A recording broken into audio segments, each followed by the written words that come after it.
Thank you very much, everyone, and thank you for being here. My name is Karen Vecchio. I am the Member of Parliament for Elgin Middlesex London, the Shadow Minister for Women and Gender Equality and Youth, and as I also have the privilege of chairing the status of women today as well. Today, I am so honored to be on this panel and with Kim Shore, Amelia Cline, Melanie Hunt, and Ryan Sheehan, and to my very far end, my colleague Dominique Vien, who is also the Associate Shadow Minister for Women and Gender Equality. During this past summer, the Standing Committee for Canadian Heritage began a study regarding the undisclosed settlement paid by Hockey Canada. This story received national attention and sparked survivors, parents, and advocates from across national sports and grassroots programs to come forward and share their stories of abuse and control.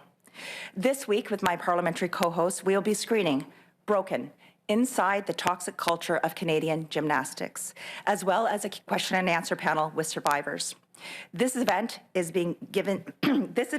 about giving these athletes here on today's panel, these survivors, a voice, as well as giving the opportunities for the reporters who have uncovered this story, their opportunity to share their stories.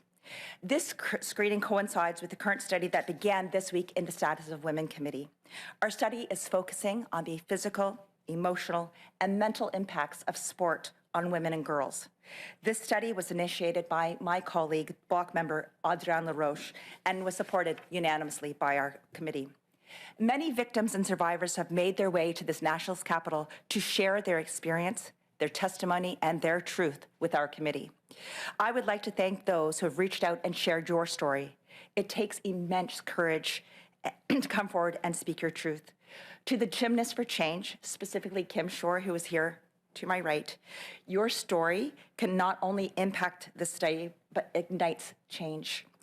But also it gives hope to those young women and girls who may find themselves in the same situation. I implore all of my parliamentary colleagues to attend this special event on November 22nd to hear firsthand what is truly happening to our children and young people in sport.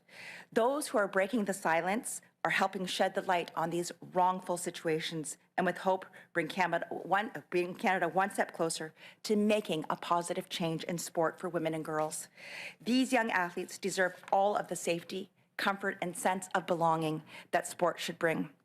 We must always stand for victims and survivors, and that is exactly why we are here today. I would like now to pass it over to my colleague, Dominique Vien. Dominique? Merci, Karen. Bon matin à chacun et à chacune. Bienvenue à nos invités ce matin, aux membres de la presse. Merci d'être là.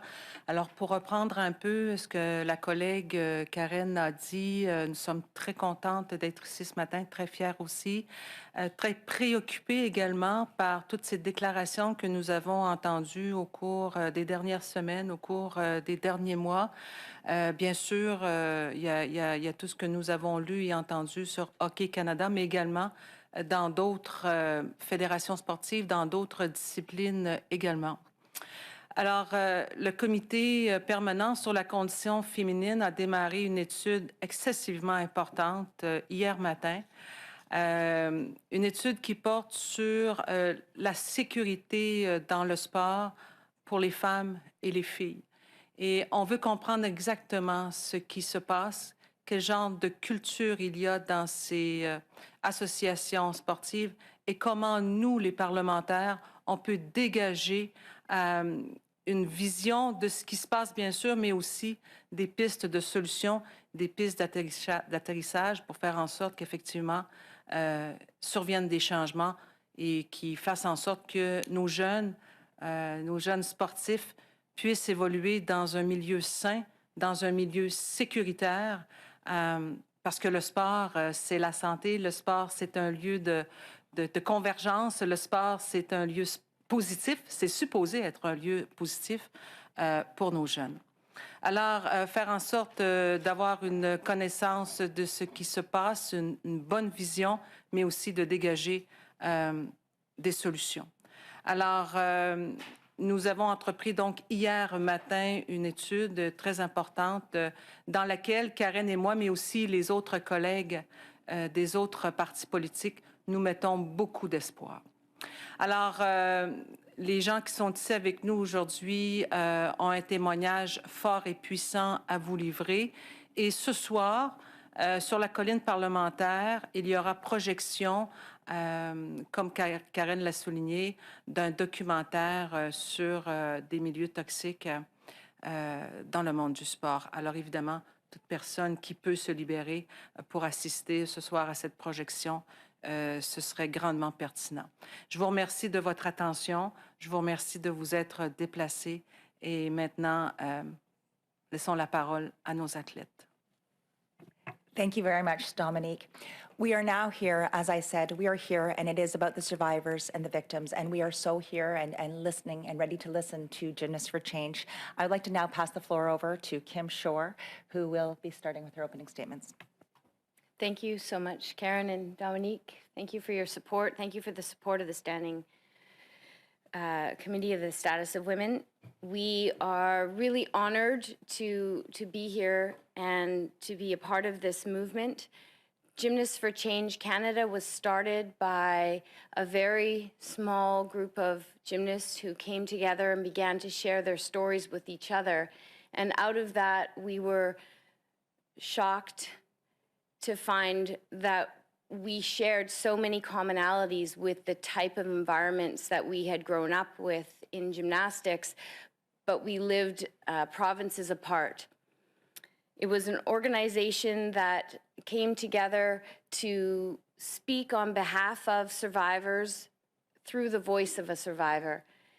We are now over 600 strong, and we want to thank every gymnast that has come forward to us to share their story, to sign our letter, or to show support for each other. We could not do this without all of you. I think this is a real watershed moment for sport, specifically gymnastics. Gymnastics has never had the opportunity to speak out the way that we have been given, thanks to the MPs that have supported this movement so far. The documentary by TSN and Rick Westhead will really share some of the more specific, intimate details of the experience of all of us, particularly some of my teammates, and it'll break your heart to watch this, so please watch with care.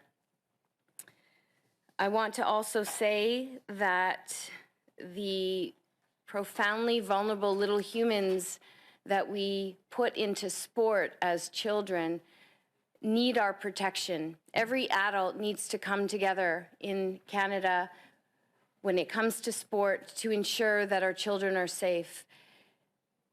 We're not talking about somebody being yelled at once or twice. We are talking about a systemic problem that endorses or at least turns a blind eye to child abuse in sport.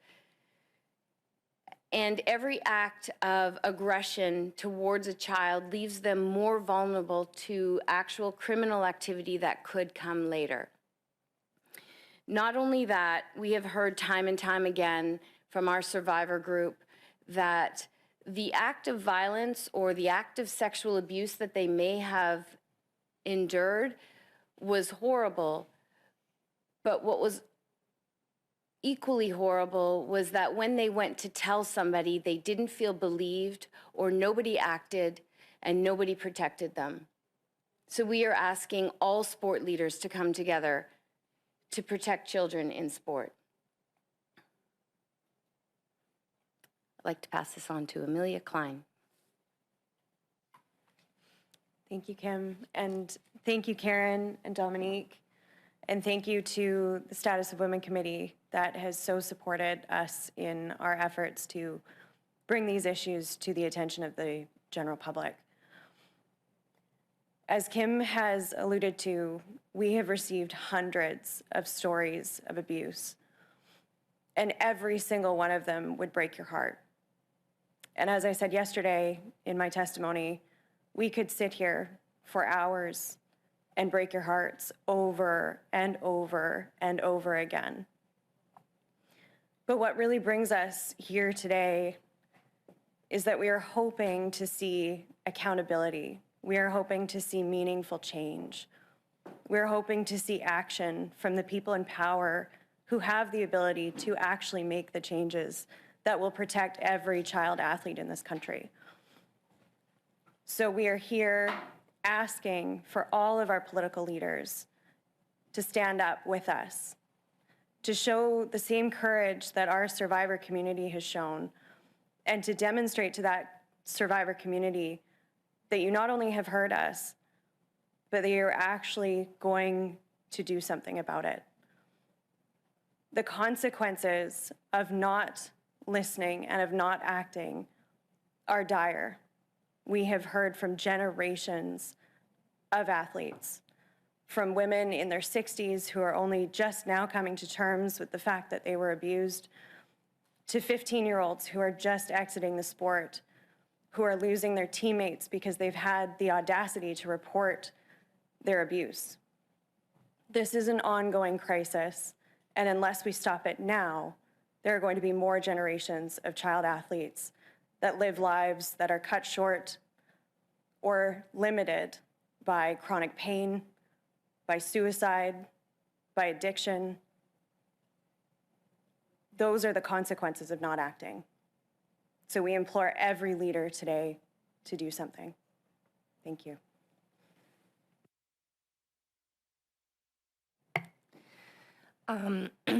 I'd like to start as well by thanking Karen and Dominique for having us, as well as the standing committee on the status of women. I'm a bit shaky because I feel very honored to be here and finally be able to use my voice. For the past 5 years, I've been kept in silence as a former gymnast and abuse survivor. I was put through a criminal trial, and unfortunately, my abuser was acquitted, and then a disciplinary hearing that lasted way too long. And now I shared my story with Gymnasts for Change Canada, and they believed me, and they heard me, and they reached out.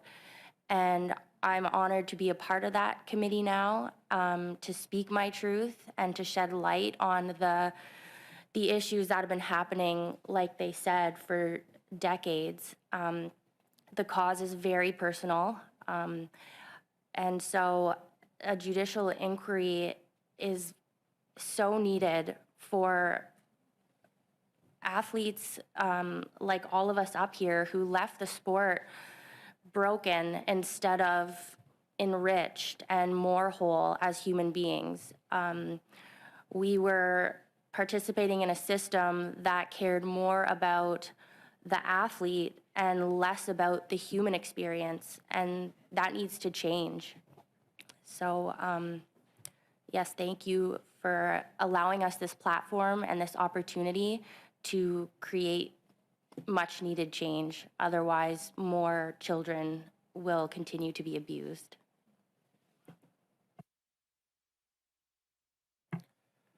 I would like to echo the statements of my colleagues and thank everybody for having us here. I am also a victim of abuse. I was sexually abused by a national team therapist when I was a teenager, and I appreciate the Status of Women Committee hearing all these stories. There's many, many more to come. And one note I would like to make to everybody and to every leader is that this isn't just a problem with little girls and their coaches. It's a much wider systemic issue. And I think you'd be horrified at the stories we've heard, at the stories we've experienced. And I think we are finally being heard. It's time for some action. And I think through the hearings yesterday that our message is finally being heard for a plea for judicial inquiry. Thank you. So we'd like to be really clear that what Gymnasts for Change Canada is bringing to the awareness of the general public is not a sport crisis. We are talking about a human rights crisis that is playing out in sport. Thank you very much, and thank you to thank you to the gymnasts for coming here today and bringing this story forward. I would like to now pass it over if there's any questions and answers. All right, we'll now start the question period. One question, one follow-up. For people using the Zoom, please use the raise hand function. Les personnes sur le Zoom utilisent la fonction main levée. Do we have a question in the room? No. We don't have any question in the room. Is there a question on Zoom?